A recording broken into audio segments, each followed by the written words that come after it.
and I made him watch.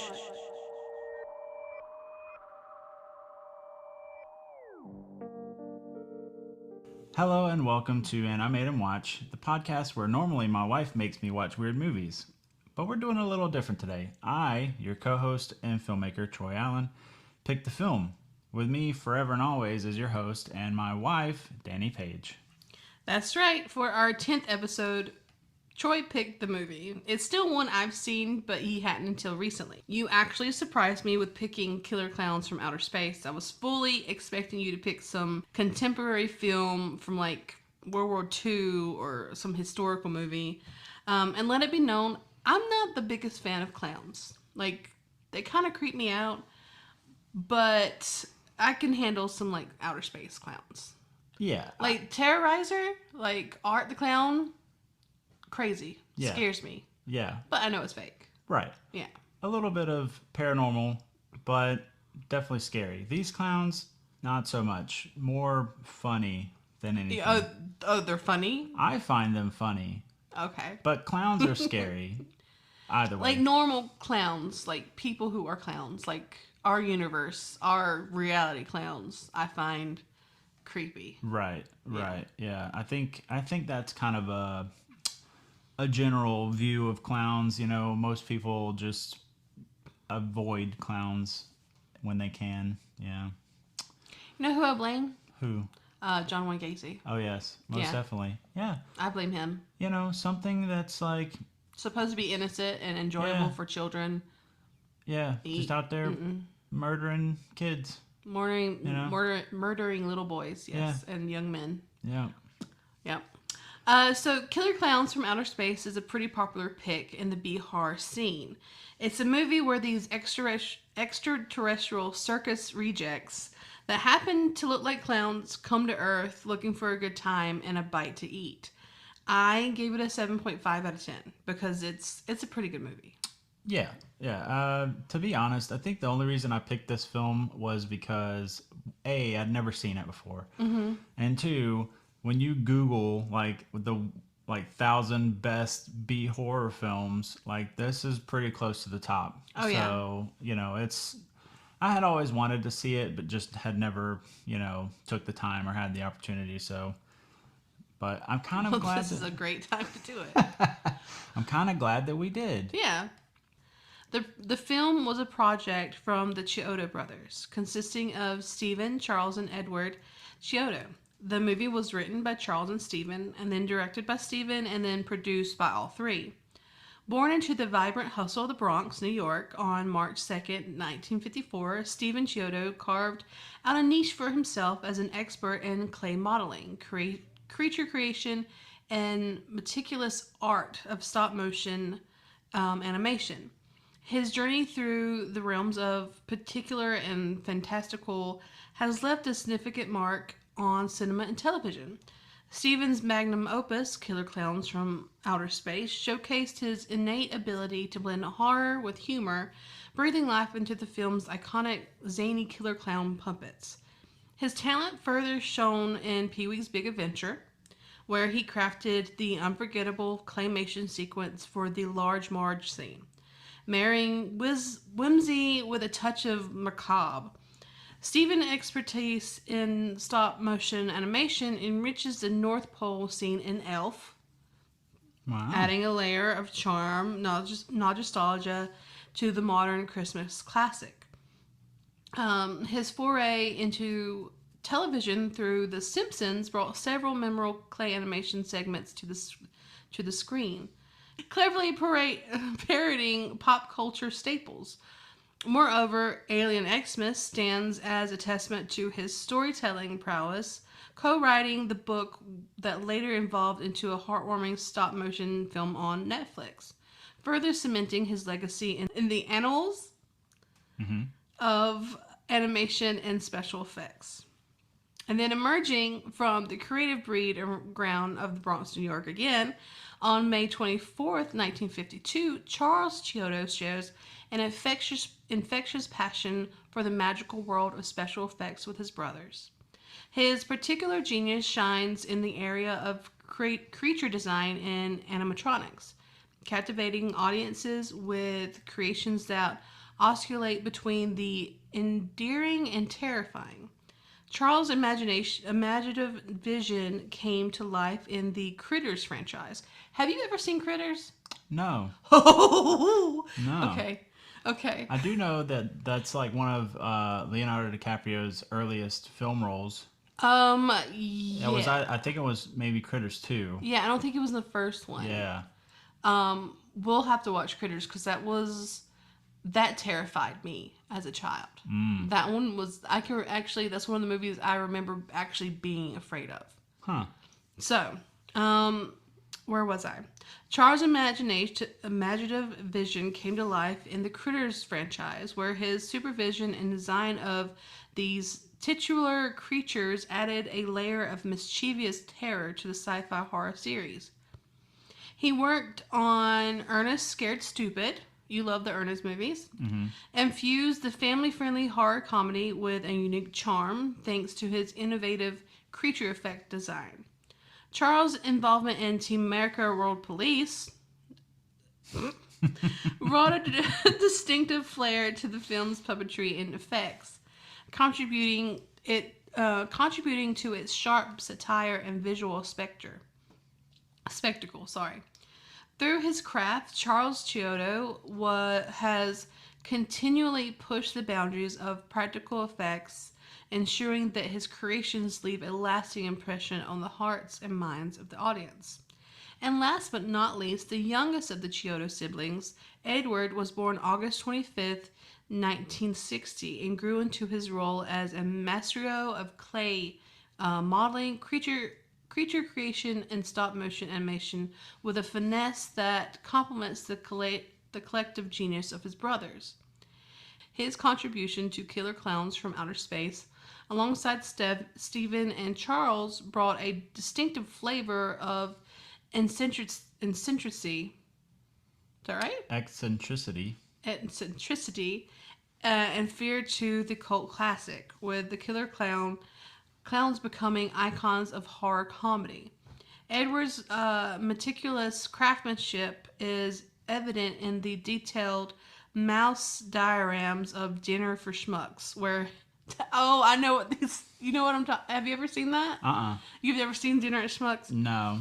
So it's got I know it's got like Steve Carell in it, right? It's got Steve Carell and it's got Zoolander. Ben Stiller? Ben Stiller in it, I do believe. Okay. And I think their co-workers or neighbors. And Steve Carell has these like taxidermy mice scenes. So, yeah. So, yes, where was I? Edward's meticulous craftsmanship is evident in the detailed mouse dioramas of Dinner at Schmucks, where his creations added depth and a quirky charm to the film's narrative. His talents also extend to television, where he worked as a puppeteer on The Thundermans, showcasing his versatility and commitment to bringing imaginative concepts to life. Edward Chiodo, through his diverse body of work, has proven that the blend of creativity, humor, and a touch of bizarre can lead to an inedible mark on both the big and small screens. Also, I looked into the Thundermans, and it apparently, I think it was a Disney movie or a Disney show, like a live action show. It did not do well, and it didn't look very good. Yeah, well, I had never heard it before until, a couple minutes ago, so kind of makes sense. Together, the Chiodo brothers have not only contributed to the landscape of special effects and animation, but have also enriched it with their boundless creativity, humor, and innovative spirit, leaving a legacy that transcends the ordinary.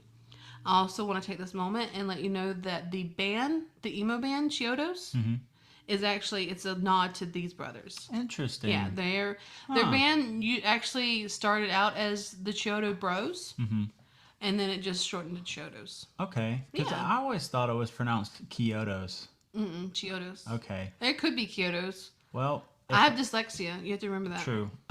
If I ever go to a Chiodo's concert, I'll be sure to wear a Killer Clowns from Outer Space t-shirt. I also would like to take a second and talk about, you mentioned Pee-wee's Big Adventure Yeah. earlier. So that film was actually the featured directorial debut of the legendary Tim Burton. Mm. That was his first film. Interesting. Yeah, and then he went on to do, So much. Batman and So much. Nightmare Before Christmas, all Yep. that stuff. So, yeah, it just goes to show that we all have to start somewhere. Mm-hmm. That's very true. Yep. So, primarily in Watsonville, California, with a notable scene shot of the Santa Cruz Beach boardwalk. The movie's locations lend a sense of charm and nostalgia to otherworldly narrative. The principal effects, including the iconic rubber suits worn by the Killer Clowns, showcase the Chiodo brothers' boundless creativity and attention to detail, complementing the visual spectacles of John Massari's musical score. The music in this is pretty good. Yeah. It's got some bops. Yeah. Which adds to the film's quirky and eerie atmosphere, enhancing the overall viewer experience. Despite its low budget and unconventional premise, the Killer Clowns from Outer Space garnered generally positive reviews upon its release and has since achieved cult classic status, which is very clear. Its dedicated fan base appreciates its unique blend of horror and humor, which has sustained its interest in potential sequels and spin-offs, while development of a follow-up project that has faced challenges includes issues with securing funding and licensing rights. The Chiodo brothers remain hopeful about future prospects. Discussions about potential sequels or even a television series have sparked excitement among fans, indicating the legacy of the Killer Clowns is far from over. Nice. So let's get into our cast. So our clueless but lovable Mike Tobacco, yep, that's his last name, is portrayed by the actor Grant Kramer. Grant Kramer, born into Hollywood royalty, so he's a Nepo baby, on November 10th, 1961 in Los Angeles, California. Super Nepo baby. Has carved a unique path through the entertainment industry. Buoyed by his rich heritage, including his mother, actress Terry Moore, and his great-grandfather, engineer and inventor Stuart W. Kramer. Breaking into the scene with his debut in New Year's Evil in 1980, Kramer quickly became a familiar face in both cinema and television. His role in cult classics like Hard Bodies, 1984, and Killer Clowns from Outer Space, 1988, alongside appearances in such films as Mach 2, Mach 2. Mach 2, sorry. Mm-hmm. Mach 2, 2001, and Follow the Prophet in 2009, showcases versatility as an actor. On the small screen, Kramer made notable contributions to Young and the Restless in dual roles that spanned a decade, guest starring in episodes of The Facts of Life, Rags to Riches, and Murder, She Wrote, marking a diverse and memorable television career. Transitioning beyond acting, Kramer expanded his creative repertoire as a writer, producer, and director, further demonstrating his artistic versatility. His behind-the-scenes work includes creating the VH1 series The Old School with Terry and Gita, and helming the award-winning short film Say Goodnight, Michael, as the executive vice president of Envision Entertainment and currently the president of Landafar Entertainment. He has been instrumental in bringing a variety of films to the screen, such as Long Survivor and November Man. In 2021, Kramer returned to acting with a role in Willy's Wonderland, starring Nicolas Cage, providing his enduring appeal and talent Off screen, Kramer's life is enriched by his marriage to Olga Kramer and their son, Preston Cody Sasha Kramer, continuing his family legacy in the film industry. Have you seen Willy's Wonderland? No. I have seen it. I've heard about it. I've heard that Nicolas Cage doesn't have any speaking Not a lines word. in the film, so Not a word. that would be super interesting to watch for sure. I don't know why he did it. He's Nicolas Cage. He can do anything. I I mean, guess. the I think that man- was when he was in some financial troubles. probably, but he has won a Best Actor Oscar. So Yeah. I kind of just see him like, you do whatever you want to do, man. Like you've reached the pinnacle of acting. So like, what else is there? You know, and it was early on too. I think he won his actor for Raising Arizona. I think.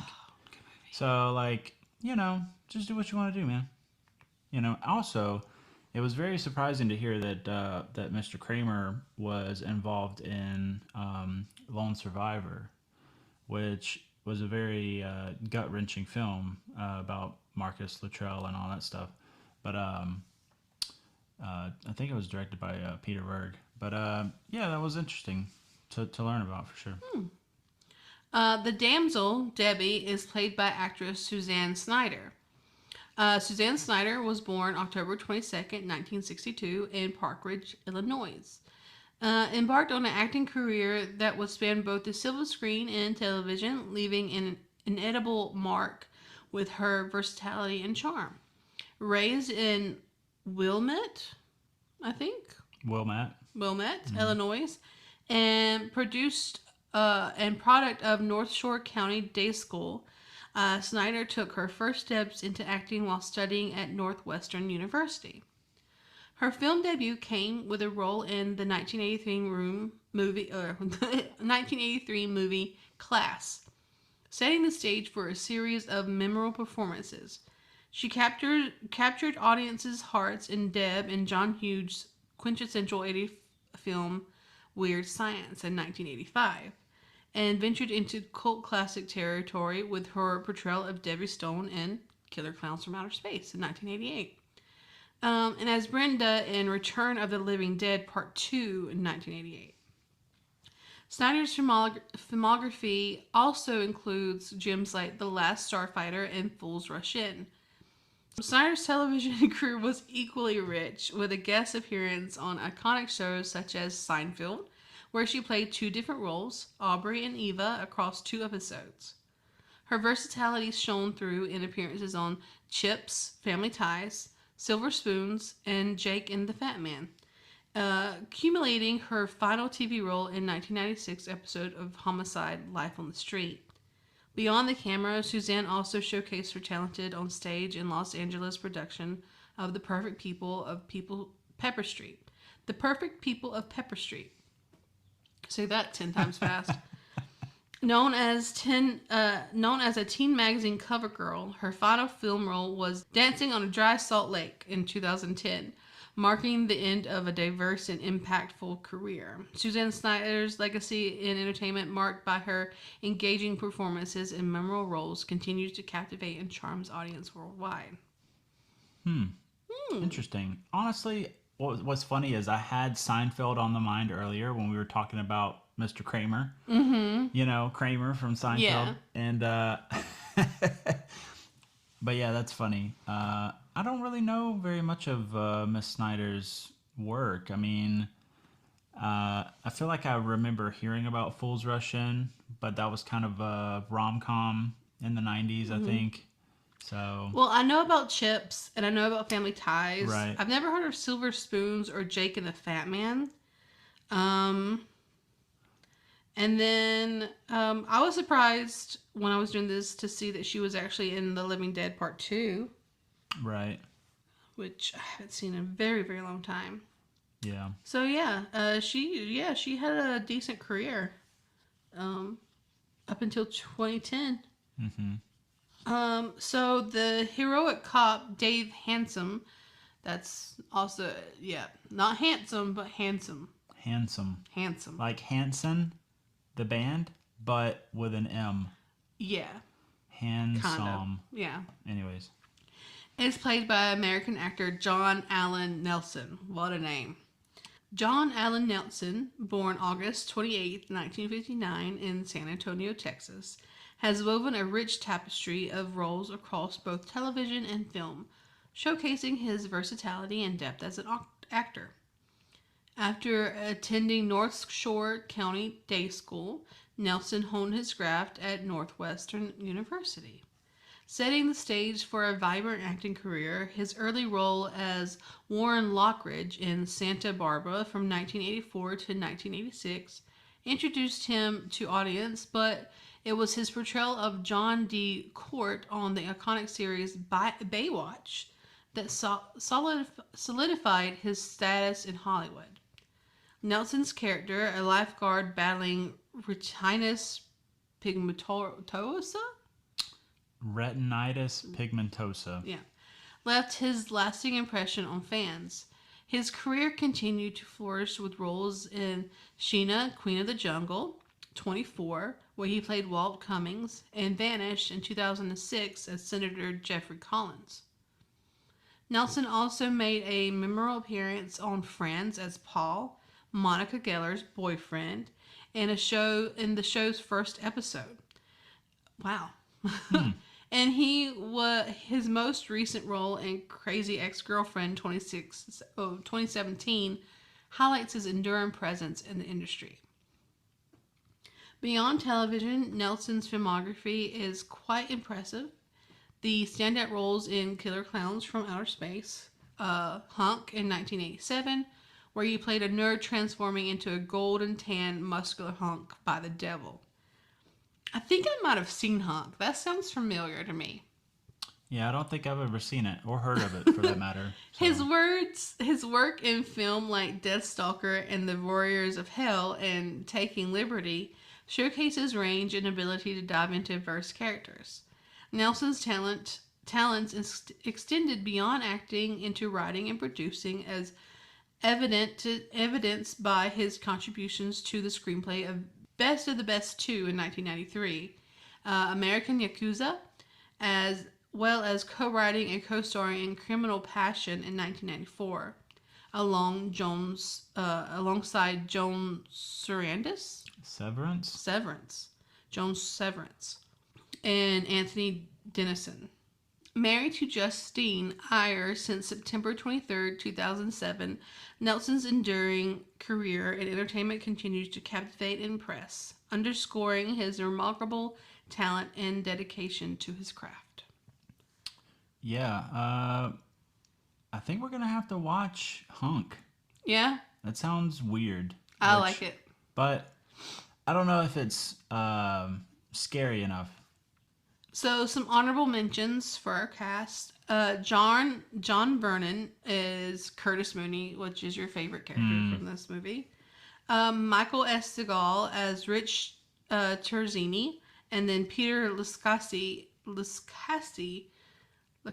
I think Lacassie? Yeah, Lacassie as Paul Terenzi, and then Royal Dano as Farmer Jen Green. Yeah. That guy. Yeah. You ready? You ready to do this? I'm ready if you are. Let's relive this glorious piece of... The opening credits are accompanied by these establishing shots of a dark and starry night with this warping music until it fades into a busy night in Crescent Cove, while Killer Klowns by the Dickies play in the background. Then we see what the young people are up to in Crescent Cove, and they're parked up on top of the world and making out. They're interrupted by the Terenzi brothers in their ice cream truck trying to sell ice cream. They're not received well and are run off by the lovers. So the opening shots of this film are awesome. So it definitely gives that 80s vibe. Like the first thing that came to mind sitting and watching this was Maximum Overdrive. So like, you know, like in the beginning of Maximum Overdrive, it shows like that comet coming close to Earth and all that stuff, and Earth is in this like green glow. And I don't think I've ever seen Maximum Overdrive. Oh no! I have. It's the one with cars. It's Stephen King's. Yes, I've seen it, but it's been a really long time. Maximum Overdrive was the only film ever directed by Stephen King. Yes, I know. Anyways, but it really gave that 80s vibe to it. And then when we see the ice cream truck up at the top of the world, if you look at the clown up top, it's got this really sinister look to it. Yes, it does. It's got this like this light being cascaded up the face, so you get these like really sharp shadows above the eyes and stuff. And the best way for me to describe it is, imagine watching 1931's Dracula with Bela Lugosi, and that just up the face shine of the light gives that really like scary look. So I definitely enjoyed that part. Which I tried to do a little bit of research on the director of photography. His name was Alfred Taylor. He was a member of the American Society of Cinematography, but I didn't really get a whole lot of information about him other than from IMDb. This appears to be his last film. So that's the last film that's on there. So very interesting. So Mike and his girl Debbie happen to be a pair of the lovers, and are necking on top of an inflatable raft for like cushion, I assume. When suddenly and from out of nowhere, a UFO flies overhead. Farmer Gene also sees this UFO and gets so fucking pumped, thinking it's Halley's Comet. Debbie convinces Mike to go with her to check out the crash. Meanwhile, Farmer Gene has found the location of the crash, finding a circus tent in the middle of the woods. He and his dog, Pooh, start to look for the entrance to the circus, and Pooh is yoinked up into the tent, leaving only his red bandana behind. As Farmer Gene tries to attack the tent to try and find Pooh, he is electrocuted and then approached by a clown. The clown then shoots Farmer Gene with a laser beam. A goof was made, and I don't think you caught this either. A goof was made in the scene where Farmer Gene comes out of his house. We can see the prop master in the doorway very clearly if you know what you're looking for. So clear, you kind of make out his reaction of knowing he's in the scene.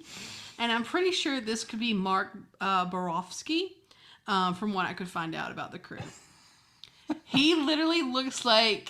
You see his face through the screen, and he like steps back, and then kind of like does this like, kind of like smug like oops look, but they continue on. Hey, that's funny. Knowing that you're a part of history like that, you know, if anybody listening to this knows anything about that story, please be sure to reach out, leave us a comment. Send us an email. Send us an email. What's the email? We'd love to hear that from you. Send us an email at andimadehimwatch@gmail.com. That's right, you can. But yeah, going back to that scene, Farmer Gene Green, he's so funny. He says, "I'll be greased and fried." Yep. And I almost died laughing. You know, I'm not entirely sure what he was planning to do with that bucket and shovel.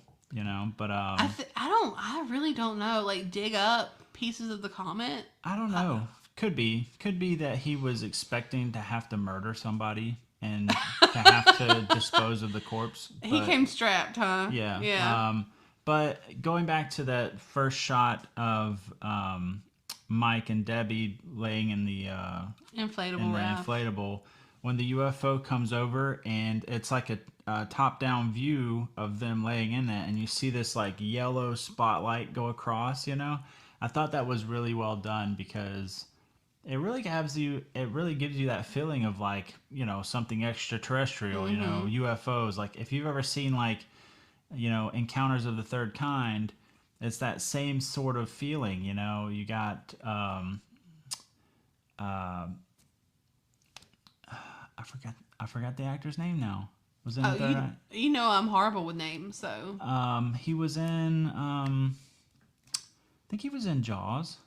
Dreyfus. His last name is Dreyfus. Anyways, yeah, but it really gives you that feeling of that UFO coming across, you know. Mm-hmm. And then, you know, Farmer Green, he comes across this huge ass circus tent in the woods, and he's just like, whatever, you know. Yeah. When does the show start? You know, like, this isn't odd to you, you know, like.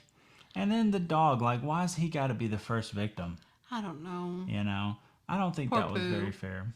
You know, Poor Pooh. and then Farmer Green is like, you know, there's something funny going on out here. No shit, you don't say. Wow, carry on, old man. Jeez. Back in town, Officer Mooney has dragged these two like goth punk college kids off from the street and into the station. Mooney claims he caught the two boozing it up in the park. The college kids try to explain that they were just walking back to the dorms with a bottle of wine. There's this whole back and forth with Mooney and his fellow officer Hanson. His name is Dave also. And Dave seems to just want to let the kids go because they weren't really doing anything. And it just seems like Mooney wants the smoke. Like he is ready to fight. And there's a lot of prejudice happening here. And I absolutely hate Mooney. He's the traditional old man in his old ways type. Like they grew up in a different type or different time type. Yeah. And he just berates Dave because he has an education, or more education than Mooney has. He Stubborn. He doesn't I hate people like that. And we see so much of this out of his character in the film. In this film. But yeah, it's so funny. He's just like drinking wine in the park. Not on my watch, Yeah. You know, and then proceeds to commit police brutality. You know, it's like, really, bro, like that's your big concern right now. Yeah. You know, He just wants to ruin people's lives. That's literally he made a listed out all the like things he could charge the two college kids with, just so he could ruin their lives. yeah, yeah. He gets what he's getting. Back in the woods, Mike and Debbie are looking for the crash site of the fallen star. There's some cringy ass racism that happens here with Mike for some reason, and he does this terrible impression of a Native American chief, and it just makes me feel really uncomfortable when I watched it. I didn't like it. Yeah, I didn't catch it. What I caught was when they first pull up. They get out of his little GMC or whatever, and he no shit like jumps up on top of the hood, and I was like, holy shit, it's Spider-Man. It was Spider-Man, and I was like, That's what you got. That's what you got from there. Yeah. Okay. Fucking Peter Parker in the flesh, man. They come across a circus tent, and Debbie is right away like, nah, because this thing is giving off some bad vibes. But dumbass Mike is all like, it's fine. It's totally normal for a circus just to be out in the middle of nowhere on a blocked dirt road where we had to leave our car to find it. Like, that's fine. That's fine. Totally fine. The pair stumble across the open entrance to the tent, and they begin to wander around the ship. And inside are these tunnels that are decorated with these vibrant colors, strange shape, and textures. And Mike makes more terrible jokes that somehow make Debbie laugh, yada yada. They're sucked into this tube that leads them to this vast tunnel. And here they realize it's no normal circus. Debbie puts 1 and 2 together and realizes this is the shooting star they were looking for. Yeah, so I'm just like, you literally saw a circus tent fall from space. And then proceed to just walk right in. I don't think it was a tent. I don't think they saw the tent fall. No, but they just found the tent where they thought it fell. Right, but they had the assumption, or at least Debbie had the assumption that this was what fell from space. Yeah, right? Eventually, yeah. Yeah, but I would like to point out that so far in this movie, the cinematography is pretty on point. Oh yeah, it's the shooting. It's beautifully shot. Yeah. It's a lot better than a lot of the films that we've seen, and plus, like if you love bright, vibrant colors and stuff like that, you would love this movie. It's so pretty. It's It's so so extremely vibrant. I mean, for an '80s film, but Oh yeah. there's a lot of like neon pinks and greens and all that stuff, so it's really good. They make their way into the room that smells like candy, and there are these like hanging cocoons that look like pink cotton candy. So Debbie is on board with what's going on, and Mike, on the other hand, is like, "LOL, there's got to be some rational explanation for this." Like Mike really gets on my nerves in this movie, and I forgot how like dense this guy is because he's just avoidant of all the facts and what is actually happening around him. Mike swipes at one of the cotton candy, and it reveals the dead and red-stained Farmer Gene. Poor Farmer Gene. At first I was like, is this a room full of lucky rabbit feet? Feet. Or is it cotton candy? Nope, it's cocoons. It's cocoons of dead body. Also, Yep. Mike is an idiot. Yep. Let's introduce the clowns now. So first we have Jumbo, is a main clown who torments Curtis Mooney before turning him into a puppet. So that's who that is later on in the movie when we get to there. Fatso is a large clown who also resembles Chubby. He murders a woman after presenting her with Valentine's Day chocolate. That's that one. Shorty is the standout among the clowns for his short stature. He's the one that punches the block off. Yeah. And then you have Rudy, detected Mike and Debbie at the clown's tent, and later frightens Mr. Myers during a store raid for supplies. So he's one of the clowns in the drugstore. Spikey, often seen known for deadly puppet show and his ability to create a balloon bloodhound for tracking. So he's the guy who makes the dog balloon. And then you have Slim, who uses a shady puppet to eliminate hundreds. And then there's he's the one that's driving the motorcycle. And he's also the one that captures Debbie in the balloon and exhibits incredible jumping ability. Bebo frequently appeared with destructive yellow mohawk. So he's the one that has a yellow mohawk. Chubby, who demonstrates the clown's motive to harvest humans for their blood using crazy straws in a twisted fashion. And then Joe acts as a surveillance guard among the parade clowns, monitoring surroundings. Magori has a brief role attacking Mike and Debbie. He's also featured on the posters for the show or the movie. Then you have Talls, which is another surveillance guard with the parade. The storefront one is the one outside the door or the store in the beginning of the movie, or kind of the middle of the movie. And then Frank joins the clown's army in their assault on Mike and Debbie and Officer Hanson. Boko participates in an attack alongside Joe and recognized by his yellow afro and violet suit. And then you have the female killer clowns, Rosebud and Daisy. They're the ones the Terenzi brothers find. And then you have the baby killer clowns, which are the newborn clowns with long necks that grow from popcorn. And then Clownzilla, or Jojo, is the largest clown, and he's the one we see at the last.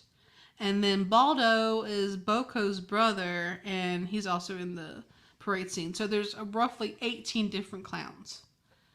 That's a lot. It's a lot. And I told you. And it's worth mentioning that in the movie, none of their names are ever said. No. There are no names spoken in the movie because they speak this alien language. So you'd have to go to the credits or do your own research on that. So Mike and Debbie are chased through the circus tent spaceship. by one of the clowns. I do believe that was Rudy. I think it was Rudy. It was one of them. They're so hard to like. Yeah. Yeah. So Mike and Debbie are chased from the tent.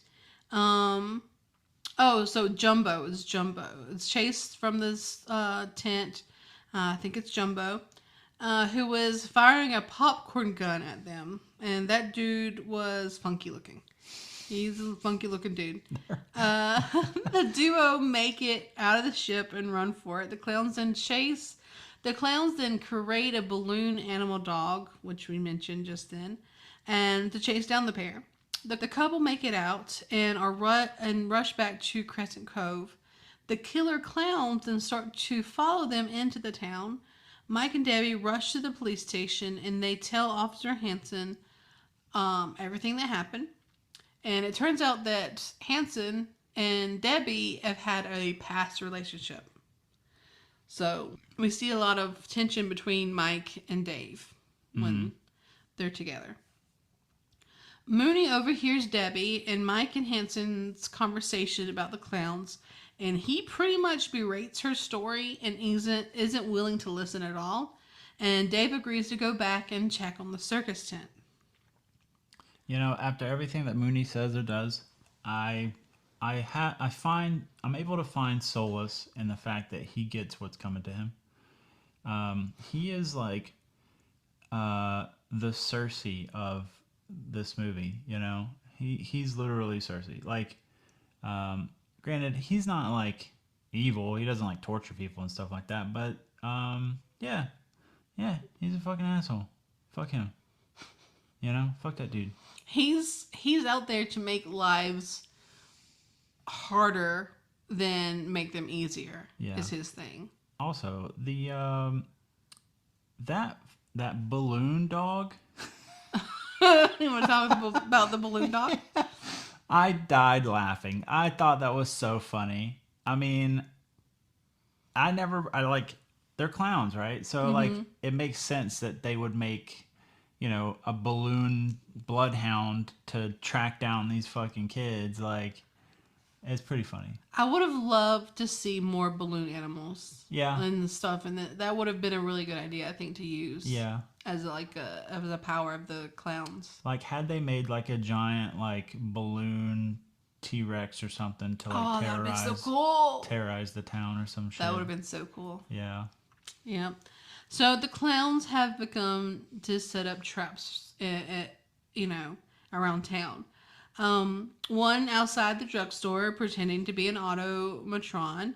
Another clown puts on a puppet show before sucking this dude up. And then the drugstore clown trashes in the drugstore and wrapping up victims in the pink cocoons. And the clowns go around town doing house calls too, zapping people, cocooning people, giving people chocolates. Yeah. The one outside the drugstore, though, that was funny because he's just kind of walking along and he sees this animatronic gorilla, right? And so he just kind of stands there and does the same movements that the gorilla's doing. And these two girls just walk in, you know. They look at him. They're like, huh, that's weird, you know. He's just standing there doing the robot and they just walk right past him. I thought that was so fucking funny. So Mike and Officer Dave convince, or rather force Debbie to go home and not back out to investigate the clowns. The two guys head out to where the tent was, or used to be, and the tent is now missing. Thinking that Mike is trying to pull one on him, Dave arrests Mike. It was at this point where I was like, fuck Dave too. Like, fuck this dude, man. And, you know, telling Debbie, it's like, you're either going to go home or you're going to go to jail. You know, that's the way it's going to be. You know, like, fuck you, dude. You know, whatever. But we'll see more on that later, you know. Dave's not such a bad dude. Anyways. Shorty, one of the clowns, the smallest of the group, shows up at a biker club on this tiny toy-like bike. And one of the bikers destroys the clown's bike, and Shorty then knocks his block off, literally. Yeah. Yeah. It's like, what are you going to do? Knock my block off? Like, he literally said, knock my block off. And then Shorty proceeded to decapitate him Yeah, with an he uppercut. punched him so hard Yeah, his head block came off. Yeah. Which, At a burger joint, I'm pretty sure this is Fatso, is watching a group of kids and plays peekaboo with his little girl, and then tries to lure the girl outside, but she's pulled back at the last moment. yeah, it's worth noting that the mom, when she pulls the girl back inside, it's not that she's going towards this strange clown standing outside. It's because the girl hasn't finished her food. I'm pretty sure they're babysitters. Whatever. Anyways, I just thought that was funny. It's like, you can go play with the strange clown later once you're done with your dinner. You know? Yeah, That's you gotta such eat like that food first. You gotta get that burger down. Gotta get your vitamins. Dave and Mike are driving through Top of the World. Top of the World is actually what they reference to like Lover's Lane. So our listeners actually know. I'm not sure if It's that a was clear. makeout spot. Yeah. Dave and Mike are driving through Top of the World, the makeout spot, and see that all the cars have been abandoned. Dave gets out and starts to investigate the scene, and he finds one of the cars filled with a pink cotton candy web and a pair of broken glasses. Convinced enough, he uncuffs Mike and shows him the broken glasses, and the glasses belong to Mike's friend Bob, and he's now convinced that his friend is dead. Yeah, to be honest though, those cotton candy like spider webs are kind of gross. I bet they taste so good though. I don't know. I bet they taste so good. I would try it, but I probably wouldn't be happy about it. Back at the police station, Mooney begins to get calls about the clowns tormenting the town, and he is still blowing it off because he thinks people are messing with him. Like, how important do you really think you are?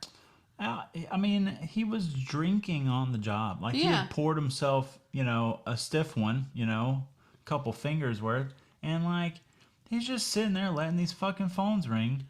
Like, how, like, honestly, you really think the whole fucking town cares enough to bother you this much where they have made this elaborate prank about clowns and you just think they're trying to get you? What? That's the kind of character he was. He was so full of himself that he thought he was that big, But we'll see about that. The clowns cause more death and destruction, and there's a scene where a clown rams a car off the road and kills the driver. There are a few things that happen with this scene. First, it originally was supposed to be the opening scene. It was supposed to be like a prologue introducing the character Joe Lombaro. In the prologue, Joe is kissing his date, but when his date rejects him, he drives off and then has an encounter with the clown and dies. But the scene ended up being cut after deciding on doing the opening credits. Joe Lombardo ends up being the name of the dead person that Mike and Debbie discover wrapped up in the cotton candy. Also, the special effects for the scene kind of failed too. The moment where the car gets chucked off the cliff was meant to be downright mind-blowing, like we're talking about the car soaring through the air before crashing down on the ground. But here's the twist. Everything went haywire because some of the effects crew forgot to remove the stoppers from under the car's wheel. So instead of a high-flying stunt, we end up with this car awkwardly rolling off the edge and getting snagged on a tree. It did seem rather anticlimactic after this whole like chase thing, which I must remind our listeners that the clown, I don't remember the clown's name. Which one? The one that's on the motorcycle.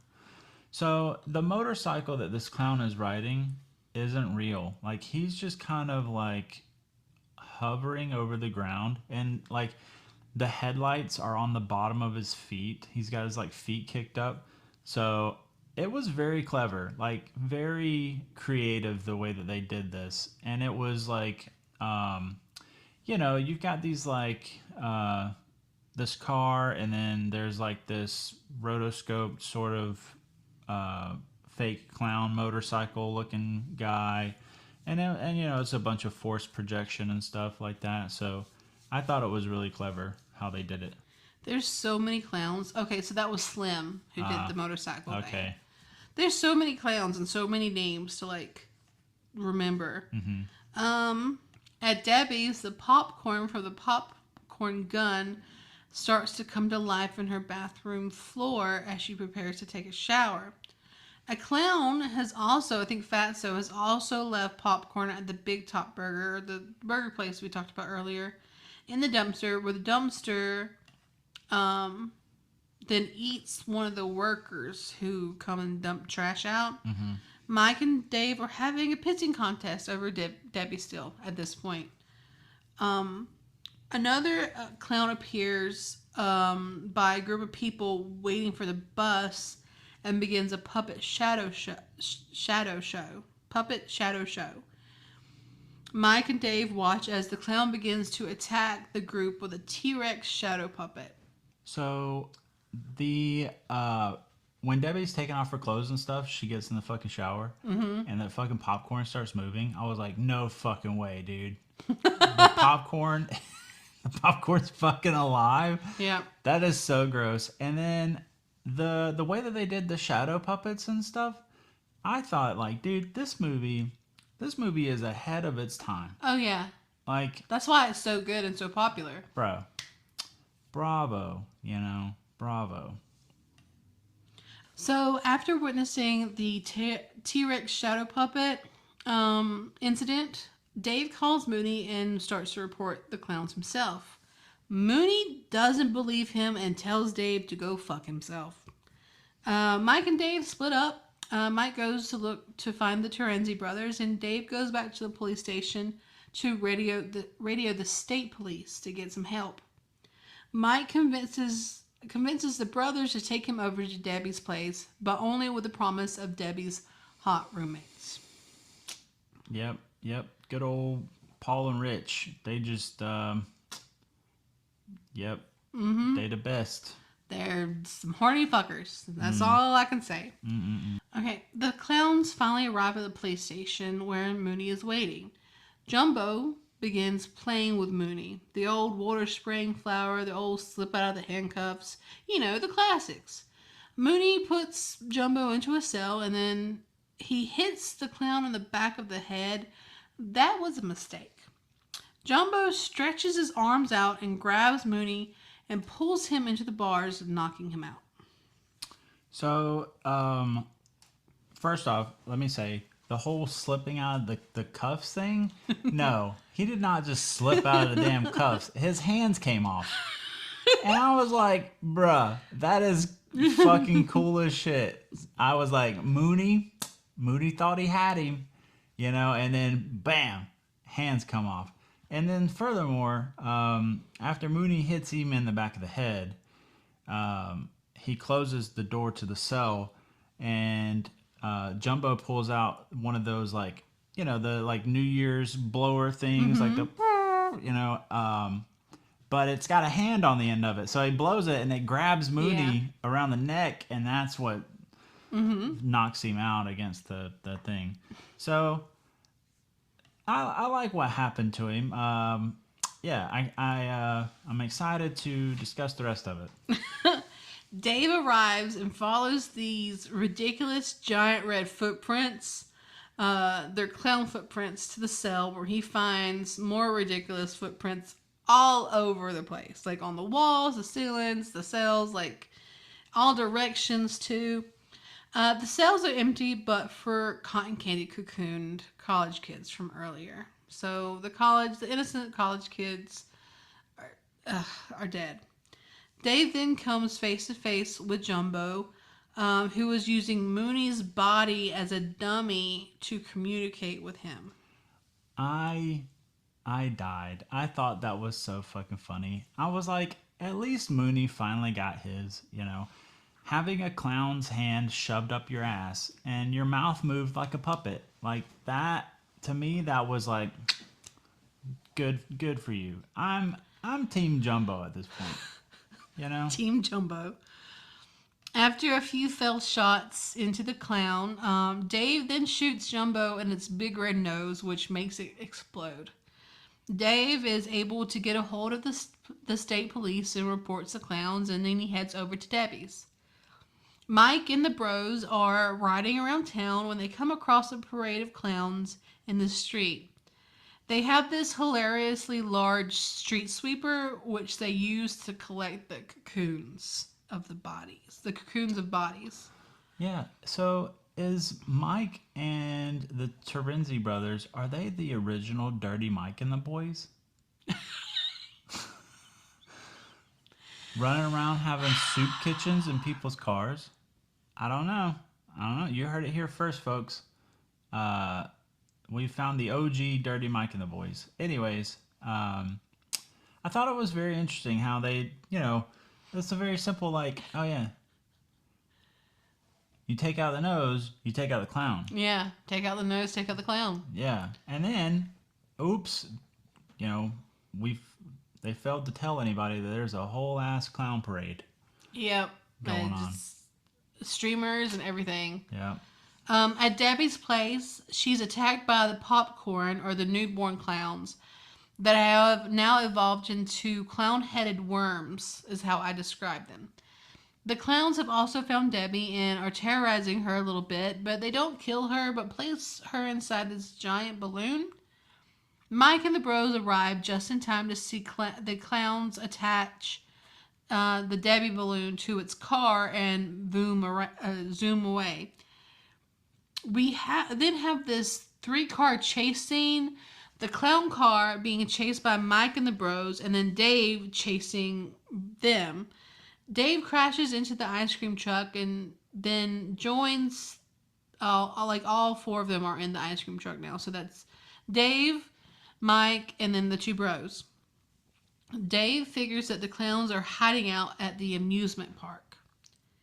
That was so funny to me because that whole chase sequence, it's sped up. Mm-hmm. And it's goofy. I guess to give it a sense of speed, maybe. Yeah. But it came off more Benny Hill to me. I think it was meant to be like Benny Hill, goofy. Yeah. To add more of that humor to it. I loved it though. Mm. And then, I don't remember which one is which, but one of the brothers says to the other, the fucking cops are behind us. So oh yeah, they're freaking out because of the cops. Yeah, instead of pulling over, he just slams on the fucking brakes, and then Dave runs into them. Bro, cheesy. At the amusement park, the clowns kill a guard with cream pies. Yep. Complete with a cherry on top. That I can't say I've ever seen someone get pied to death. No, death by cream pie. Yeah, that's an unfortunate way to go. Yeah. I guess there would be worse ways to go too, though. True. Our group of heroes, that's Dave, Mike, and the Terenzi brothers, show up at the amusement park. Mike has a theory that the clowns visited the planet thousands of years ago, and that's where humans get the clowns from.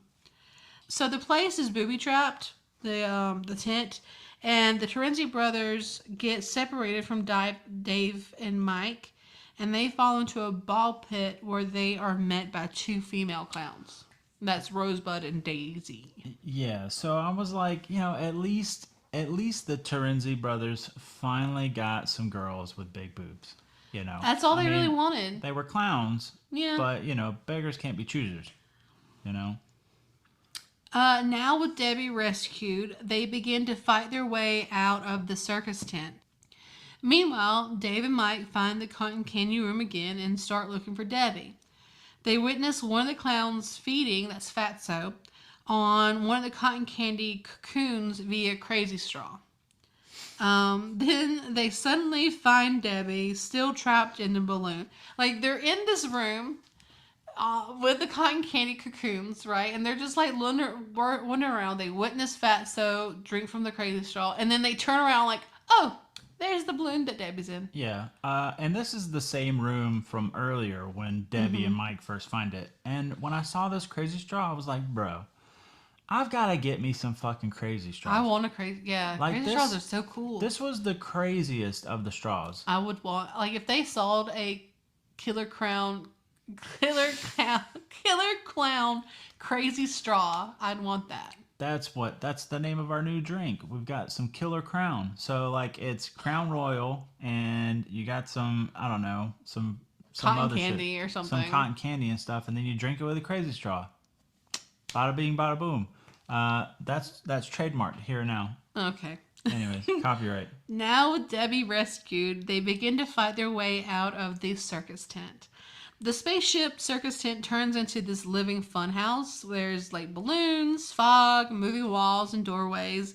And at one point, they come to a door that just leads into a smaller one, and then to a smaller one, and then to a smaller one, so on until they are able to get through and block the other side of the door. But are then trapped by more clowns. Just more clowns everywhere. Yeah, very stereotypical funhouse sort of maze. Oh yeah, sort it of was thing. pretty cool.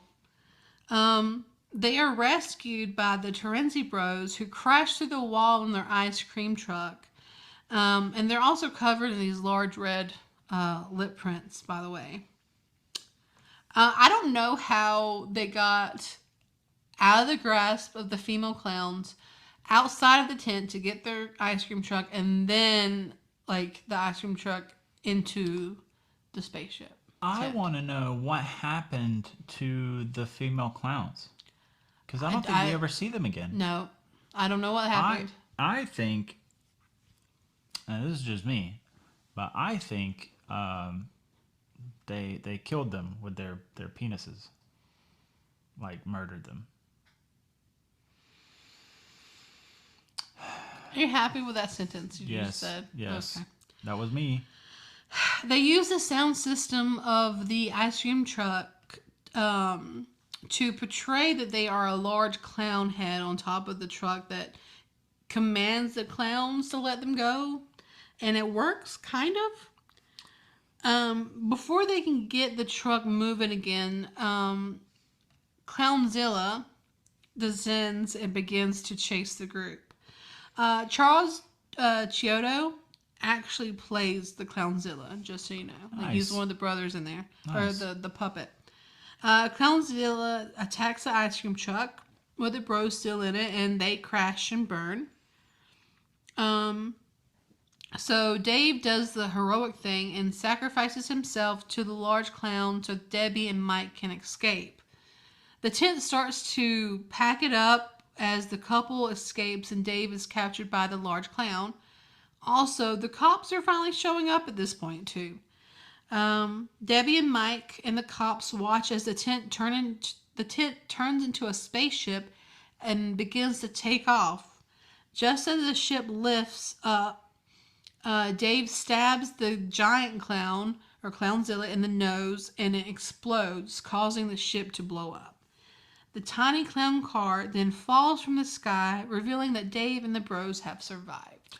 So when Paul and Rich are in the ice cream truck when Clownzilla first comes down, and I think it's Dave. Dave's like, "Get out of the truck," and Paul and Rich are just like, "We can't. It's rented," and then they proceed to die. I was like,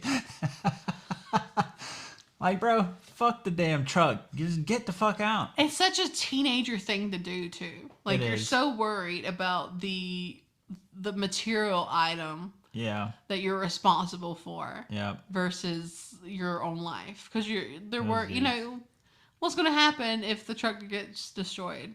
You know they're going to get in trouble. Yeah, It's very adolescent. yeah. The tents. Oh, I read that already.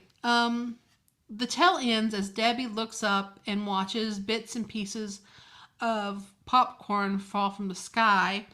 Some of it looks like popcorn. Some of it looks like just material. And she asks, "Do you think it's over?" And my reply is, "Yeah, sure." And then pies fall from the sky onto their faces. Roll credits. I hope that Dave, Mike, and Debbie become a trouble. That's what I want. That's what I want. That's how I imagine it ending, is they become this polyamorous little trouble.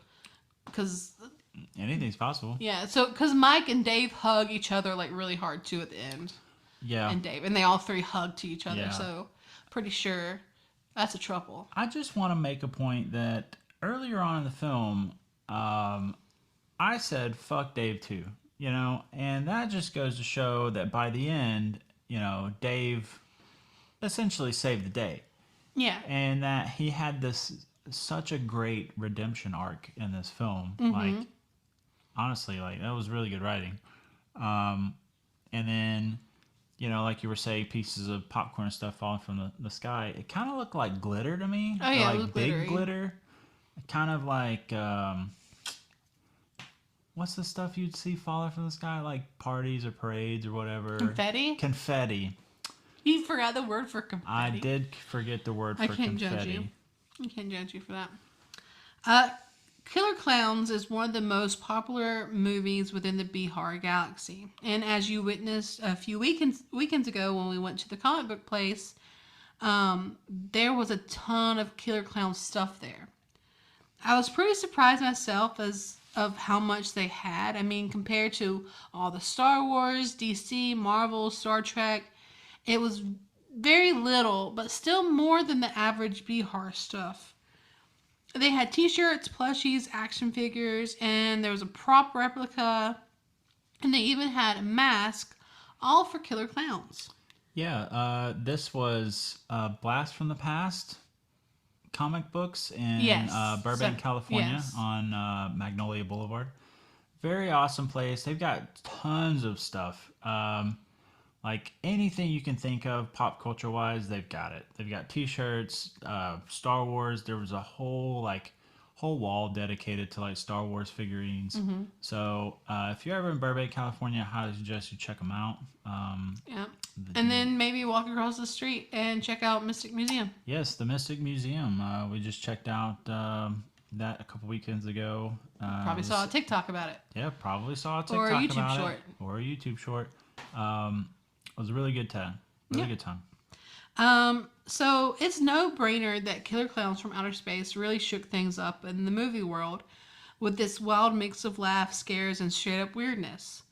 The Chiodo brothers, they took what everyone loves about horror and comedy and threw in some zany clown antics like exploding noses and ended up with something totally different. It was like they took all the cool, spooky bits of classic horror movies and added their own twist and made fun of it. Or made it fun. This movie didn't just come and go. It stuck around because it was so out there. People loved it for being original and kind of a riot with its unique story and wild visual tricks. Even though it wasn't a blockbuster hit right off the bat, Killer Klowns earned a bunch of fans who can't get enough of the quirky charm. Also, guess what? What? The Killer Klowns from Outer Space game is coming out. Nuh-uh. Yeah. Yeah, it was originally set to release last year, but the game was delayed and now is releasing June of this year. Imagine this. You're in a world that brings back the fun and creepiness of 1988 movie Killer Klowns from Outer Space. But this time in a video game that's all about wild, uneven team play. In the game, you can be a genius behind the alien clown invasion, using weapons like popcorn guns, just like the pro at a carnival, or you can be one of the brave folks trying to save their town from these space clowns. So yeah, it's Dead by Daylight, but with Killer Klowns, and it's on my wish list as we speak. That sounds like so much fun, honestly. I mean, I can't see a way that we wouldn't play it, Yeah. So I hope that when it comes out, We'll give it a try. Yeah, Definitely. it'll definitely be very fun to play. So what would you give the movie? So it was fun. It was a very fun film to watch. I can't say that I've ever seen anything quite like it. And it just had like a little bit of everything. Funny, scary. The shadow puppets were really, really cool. It definitely felt like it was on the edge of the frontier of, making, B horror films at the time. So I'd probably give this one like a 8. Oh, really? Like an 8 out of 10. Because I gave it a 7.5. Okay. Yeah. Yeah, it was very good. Very fun watch. I would watch it again. Mm-hmm. For sure. So are you going to pick another like B movie when it's your turn to pick again for the 20th episode? Probably. Okay. So every 10 episodes, Troy will pick a movie. Yes. I've promised this to him. That is my reward for being a good boy and watching all the good movies that Danny picks out. Yes. Yes. And you did a good job. This was a good pick. I really, honestly, again, let me say it again. I was not expecting this. Yeah, I could have picked like Saving Private Ryan. God. Ugh. I'm so glad you didn't. Anyway, thanks for listening to this episode. We really hope you enjoyed it.